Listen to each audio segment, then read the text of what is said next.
Well, Jim, some breaking news before we wrap up. I'm getting sent this by a few people from SI.com, an article about Mark Briscoe and just wrestling news in general. And it mentions this here. Let me read this for you. Khan revealed that Ring of Honor, which he purchased last March, will start airing new weekly television shows on Thursday, March 2nd on Honor Club, the streaming service platform. The first tapings will be February 25th and February 26th at Universal Studios in Orlando. So there it is, Ring of Honor, not on TV itself, but a new streaming show, taping in Orlando. What are your thoughts?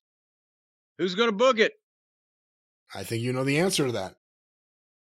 Okay, so now he's doing 2 hours on Wednesday. He's doing an hour on Friday. Now he's going to do whatever the fuck this is for Honor Club on their own website. Plus, I would assume that he's responsible for Dark and After Dark and Before Dark and Don't Let the Sun Go Down on Me or whatever the fuck other programs they have. He can pop the corn too, I would guess, but at some point, when is he going to have a stroke and die and bleed out in the middle of the goddamn street? Let's not say that. I'm not saying but what are you fucking doing to yourself, Tony? Again, it's something that he's getting into, and as he's starting to buy more companies and get more shows and do more, he is not putting together any kind of infrastructure to address the problems that have been there since day one. He's just going to do all this shit himself. Any human being fucking can't. All of this, it's ridiculous. That's the problems. That's why guys get. You see everybody complaining, well, I went home and he forgot about me. I couldn't get him on the phone. Lance Archer, remember him? He just said, yeah, I haven't laced up my boots in 2 months, and it's not my decision.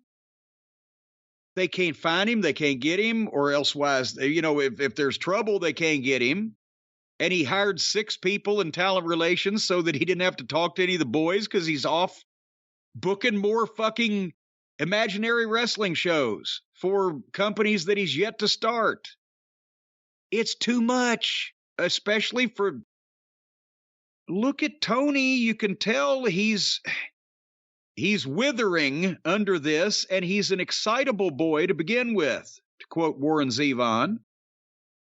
And have you seen the clips that are out there of him hugging people awkwardly and or jumping up and down in some kind of spasm playing wrestling promoter? Well, he's socially awkward, but that's a different thing. He's socially okay, but that's a different thing.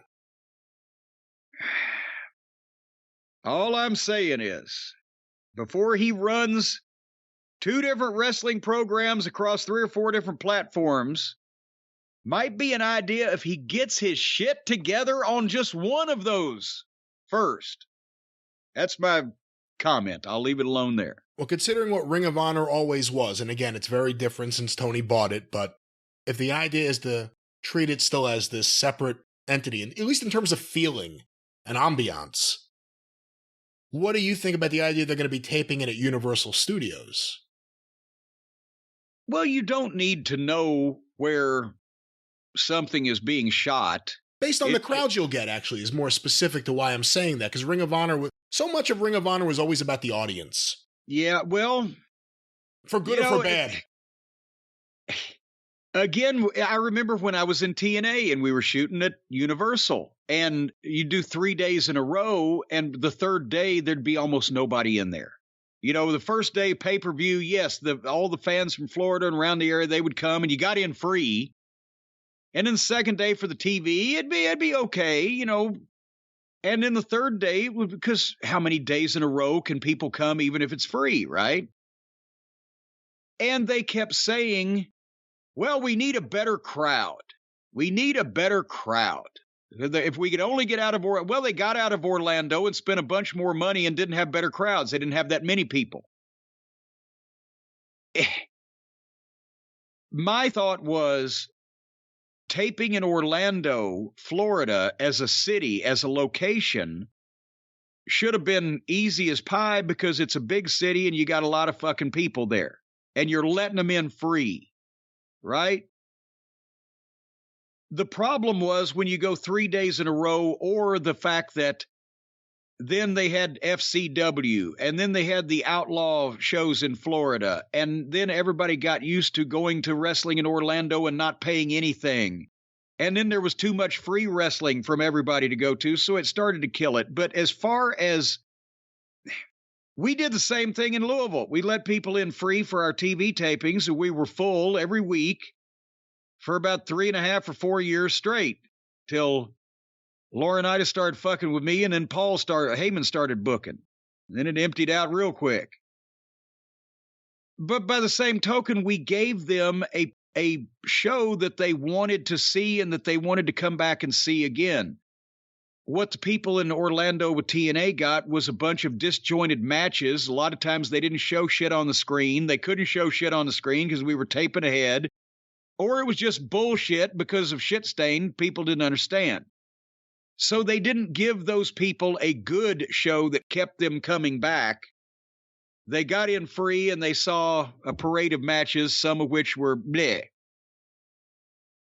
If you can give the people once a week or 2 days in a row, once a month, or some agreeable schedule like that where you're not just wearing people out, just making the trip over there, and you give them a show that they want to fucking see, that they enjoy, and they want to come back and see more of, then Orlando will be fine.